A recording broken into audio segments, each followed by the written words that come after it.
No es mala película, ¿eh? Sí, bueno, sí, es mala película. Hola, muy buenas a todos, bienvenidos a The Cinema Room. Hoy hemos visto la serie de 1990 de It, basada en el relato homónimo de Stephen King. En este caso es una miniserie de 2 episodios. Presenta a Tim Curry de antagonista, es el que representa al payaso Pennywise, que también le llaman It, o eso, en castellano, y que lo que viene a representar es toda esa maldad, toda esa serie de sentimientos negativos que sobrevuelan la ciudad de Derry. Estamos hablando de racismo, xenofobia, abuso de menores, también físico, abuso contra la mujer y un montón de cosas horribles. Lo que nunca se nos aclara es si ocurren porque el payaso está allí o porque el payaso es el que incita a que los ciudadanos de Derry actúen de esa manera.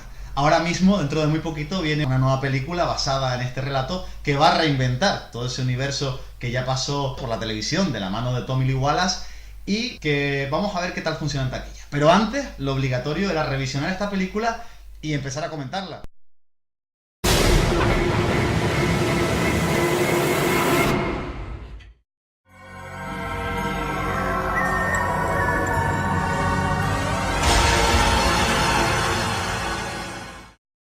¿No te ha gustado la película? No.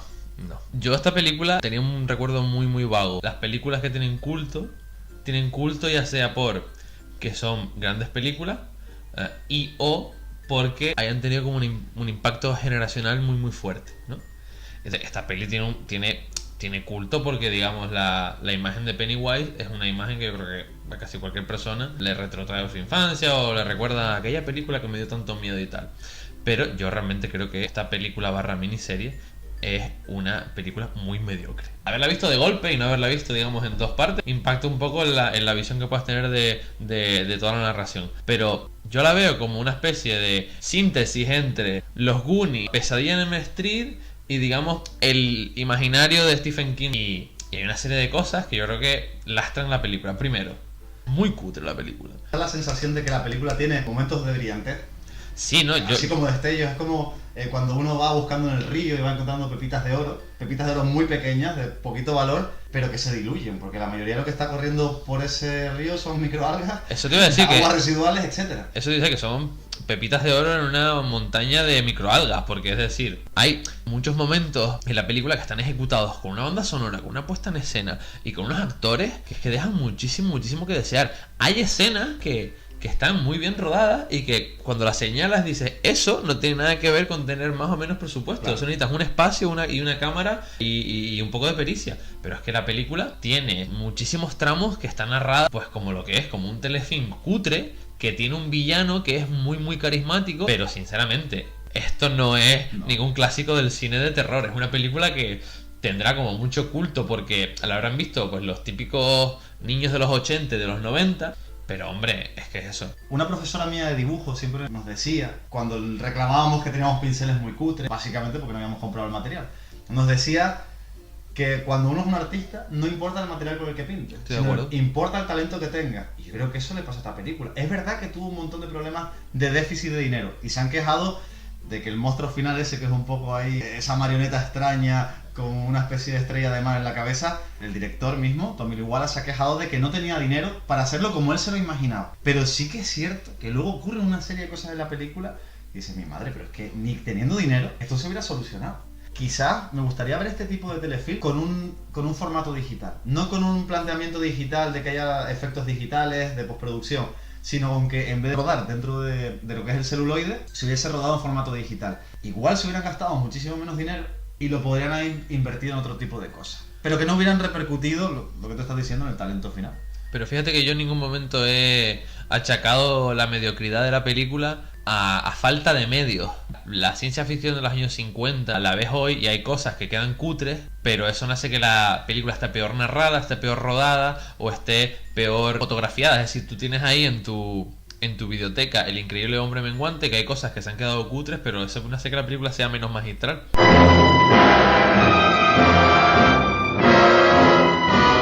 The Incredible Shrinking Man. Ir al grano. La primera hora y media de la película es simplemente ir focalizando en cada personaje y cada personaje se retrotrae a su infancia. Claro, después de 3 veces y ya llegas al cuarto y dices, Joder, es que quedan 3 más, es decir, es como... Lo que ocurría en Escuadrón Suicida, que nos encontramos con una presentación eterna de personajes y que se diluye con la narración de la película por culpa de... no por culpa de eso, pero en parte por ese inicio tan pésimo. Claro, fíjate que me estás trayendo a colación el Escuadrón Suicida, que es como compararme que me metas el dedo en el ojo derecho o en el ojo izquierdo. Pero el grueso de la película, y no digamos ya la segunda parte de la película, que es un auténtico tostón. Un relleno de hora y 20 que es difícil acabarlo con entereza, porque es relleno tras relleno. Y una escena en un restaurante chino que llega un momento que es como, ¿pero para qué me están contando esto? O sea, ¿qué va a pasar aquí? Y si bueno, al final... Hay un número musical eterno ahí, muy de los 90, ¿eh? Exacto, es como... Y eso que tú me comentas que la novela es enorme y se quedan un montón de cosas en el tintero. También pienso una cosa, Fabi, no sé si estás de acuerdo, y es que creo, y que nadie se sienta ofendido por esto, creo que hay muchas personas que tienen la idea de Tim Curry encarnando a Pennywise y se imaginan un personaje como Jason Voorhees o como Freddy Krueger, el asesino de toda la vida, un slasher. Y se piensan que It es una slasher movie. Yo creo que influenciado quizás por todas estas pranks que se hacen hoy en día, estas bromas del payaso, de no sé cuánto. También eso es lo que ha influenciado en que se convierta en un clásico no clásico. Es una película que engloba elementos visualmente muy potentes, como esa imagen de Tim Curry, que es el mejor actor de la película, que se come vivo al resto del reparto, aunque no era muy difícil. Es lo mejor de la película. Exacto. Y ahí voy al siguiente punto. Y es que la película no ha sabido recoger el trasfondo que hay detrás del libro, que es casi... Antes lo comentábamos, Lovecraft inventó el terror cósmico. Estamos hablando quizá, no sé si lo inventó Stephen King, pero que aquí aparece una filosofía cósmica. Eso es un payaso que no es un payaso, es una criatura que viene del espacio exterior, no tiene ningún nombre, él se hace llamar Pennywise en su forma de circense, pero nunca hay una explicación real de lo que hay detrás. Es un ser del cosmos que ha caído sobre la Tierra y que ha ido causando el caos, la destrucción y la muerte en una zona concreta de Estados Unidos. Y luego ahí se le añaden otra serie de elementos filosóficos, religiosos, mitológicos a todo el entramado, que no se reflejan en la película, se hacen como pequeñas pinceladas a veces. Él dice, no sé si lo recuerdas, Pennywise, cuando el primer enfrentamiento con los niños en la cloaca, él dice que es eterno, que no se le puede destruir, que es imposible que muera. Pero nunca se lleva a explicar lo que hay detrás del personaje. En definitiva, lo que quiero ir es que creo que Pennywise, o lo que es la película de It, ha ido ganando en masa, ha ido ganando en volumen. Ha sido como una bola de nieve que ha ido girando con los años, impactado en una parte por ese factor generacional y por otra parte por personas que quizás desconocen cuál es el background que hay detrás del payaso. Por eso era una película que clamaba al cielo por un remake. Y además el remake, que lo va a dirigir Andrés Muschietti, que es el director de Mamá, que no es ninguna maravilla, pero sí que es una película muy bien rodada y el suspense está muy bien rodado, que creo que sí que le puede imprimir un tono más interesante a la peli, que puede atraer a más gente que no solo a la gente que vio It cuando tenía 15 años o que cuando tenía 12 años. El mensaje que lanza la película, quizás es el que impactó a esa generación que la vio cuando era pequeño, es el mensaje de la amistad, que ya aparecía en Stand By Me, ese mensaje que decía, nunca volveré a tener amigos como los que tuve a los 12 años. Esto es lo mismo, estamos hablando de unas personas adultas que todos comparten la misma condición, pero su vida como que se ha salido un poquito del tiesto de lo que parecía que iba a ser cuando era pequeño. Y contrasta con esa imagen de cuando ellos pasaban ese verano o ese momento luchando contra el payaso Pennywise. ¿Qué es lo que ocurre? Que quizás ese mensaje ya lo hemos visto en un montón de películas. En los Goonies, incluso hay una pandilla alucinante que juega con lo mismo, no sé si la conoces. Esa película en la que un grupo de niños se enfrentan a Drácula, la momia, el hombre lobo, con la ayuda de Frankenstein. Una película así sencilla de grupo de niños, estas que gustan mucho cuando eres pequeño y que luego las mitificas cuando eres mayor y que cuando las vuelves a ver pues te dan ganas de sacarte los ojos, como nos acaba de pasar con It. Creo que sigue esa línea. El acierto que tiene para las personas de esa generación es que es una película que juega con un terror bastante crudo, más que el que se ha visto en el resto de películas para niños. No estoy nada de acuerdo, Lucas, porque en primer lugar ese mensaje sobre la amistad debería de sustentarse en personajes de verdad o personajes medianamente auténticos, no en 4 escenas de trazo grueso en el que todos lo pasan mal. Es decir, no creo que eso sea un canto a la amistad. Hay escenas que hablan de eso, la escena cuando protegen al chico negro de que los matadores le maten y le empiezan a tirar piedras, esa escena final que se repite también en el segundo episodio, todos juntos abrazándose, porque han tenido un momento de unión, que en el libro es mucho más explícito ese momento de unión. Sí. Yo a esta película le tengo especial cariño, por eso la tengo en la videoteca, lo tienes por ahí detrás. Claro. Está además entre un concierto de Ismael Serrano y entre J. Bob el Silencioso contraataca. No hay mejor compañía para ir. Esa película le tengo especial cariño por el contexto en el que hay que verla. Es una película de la que la primera imagen que yo vi, te contaba, y estamos hablando de cuando se alquilaban VHS en los videoclubs. La época que nosotros alquilábamos películas en los videoclubs, muchas veces los trailers que venían antes de la cinta, que los tenías que ver, no los podías saltar porque tenías que darle para el botón de fast forward, ¿no? Es lo que se dice, ¿no? Muy bien pronunciado, Lucas. Fast forward, le dabas a ese botón y te corrías el riesgo de que te cargabas la cinta dentro del reproductor de vídeo. Cogían escenas sueltas de películas, no te señalaban a qué película pertenecía y oye, y tenías que buscarte tú la vida para descubrir qué es lo que estabas viendo. Con It me ocurrió eso. Vi una escena suelta, la escena de las duchas. ¿Qué es? Un niño duchándose y de repente en las duchas del colegio aparece un payaso, le saluda y se corta el vídeo. Un payaso además, insisto, súper bien interpretado por Tim Curry. Sin yo saber lo que significaba esa palabra cuando era pequeño, me generó un hype increíble. Empezabas a imaginar que It era un slasher y que iba matando por ahí gente, que eso es lo que consistía la película. Daba miedo cuando eras pequeño y sobre todo estaba reforzado por una idea que yo siempre te he dicho, y esta es mi frase antológica. ¡Venga, dilo, Bart!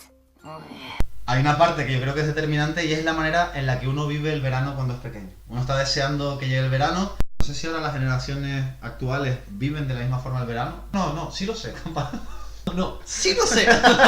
Lo que digan las generaciones de antes, las de ahora, lo vivimos igual. Y es un momento mágico porque no estás vinculado a esa responsabilidad que es el colegio. Pasas todo el tiempo prácticamente divirtiéndote y vives las relaciones con los amigos de una manera distinta. Sobre todo cuando juegas en la calle, la imaginación empieza a volar. Yo me imagino que tú, como yo, eras un chaval que tenía la imaginación disparada. Sobre todo si veías un montón de pelis, leías cómics, si leías libros. Entonces, si tuviste la suerte, como tuve yo, de juntarte con un grupo de personas que más o menos estaban en tu línea, estabas expuesto a que la imaginación volara. De repente llega una película que presenta a un grupo de niños que vive una aventura contra un monstruo. Son ellos los que los derrotan porque los adultos no son capaces. Oye, verla es una experiencia cuando eres pequeño que te acerca a ese sueño que tienes de vivir la vida de una manera mágica, de una forma distinta. Y eso es lo que ha conseguido esta película con una generación. Y también te digo, ver esta película a través de los ojos de un niño es una experiencia mucho más benevolente que verla a través de nuestros ojos. Claro, es que me gusta más la película que te montas tú al ver la película que la propia película. Hay un crítico de cine francés súper famoso, se llama André Bazin, que decía que todas las pelis tienen capital emocional. Y es verdad, o sea, es decir, toda peli está enormemente conectada al momento en el que la ves. Te voy a decir una última cosa antes de terminar, y es que creo que lo positivo que tiene esta película, yo estoy buscando oro en una montaña de estiércol, ¿eh? Lo que le aporta valor a esta película es quizá que esos adultos de los 90, de cierta manera te hablan del adulto que está revisionando It y que te acerca otra vez a ese sentimiento que pudiste tener cuando viste la peli siendo niño. Eso es lo único salvable. El resto, el problema que tienes es que si le vas quitando esas capas de sentimentalismo que les ha aportado la película, lo que se te queda debajo Es una peli muy mala. es un mojón. Javi, así, muy breve, ¿qué esperas de la nueva peli de It, viendo los trailers? Yo creo que va a ser una peli mejor. Creo que va a poner más el acento en el rol del pueblo, de Derry. O sea, como elemento que subraya la maldad de Pennywise y al revés. Y creo que va a ser una peli que va a jugar más con el suspense y con unos sustos a lo mejor un poquito más atmosféricos. Va a jugar mucho el factor post Stranger Things. Es decir, creo que va a sobrevolar sobre la película. Aparte porque hay una coincidencia en uno de los actores incluso. Va a ser difícil volver a juntar una serie de niños que pelean contra un monstruo después de Stranger Things sin que eso huela un poco a oportunismo, ¿eh? Suscribo lo que has dicho, va a ser seguro mejor que la anterior. No sé si a nivel icónico va a alcanzar el nivel de Tim Curry como el payaso Pennywise, aunque también te digo una cosa, de ver las imágenes, de ver los trailers, de ver los teaser trailers también, los sneak peek y todas estas cosas que han ido saliendo, me he acostumbrado. Pero, pues siempre hay que ponerle un pero, creo que por desgracia va a abusar demasiado del susto fácil. Tengo dos teorías. Una, o es que va a abusar del susto fácil para captar o para satisfacer al público mayoritario, o que dentro del tráiler ha usado el susto fácil para atraer a ese público mayoritario y luego enseñar una cosa distinta. Yo espero que sea lo segundo. Nos quedan poquitos días para saberlo. Sea como sea, la comentamos aquí, ¿no? Sí. Esto ha sido todo por hoy en The Cinema Room. De verdad que espero que les haya vuelto a gustar este vídeo. Los vídeos anteriores han tenido comentarios muy positivos. Muchísimas gracias a todos. A la gente nueva, por aquí debajo va a aparecer el botón de suscribirse. Les esperamos en el próximo vídeo. No se lo pierdan, que vamos a hablar de Colosal, de Nacho Vigalondo.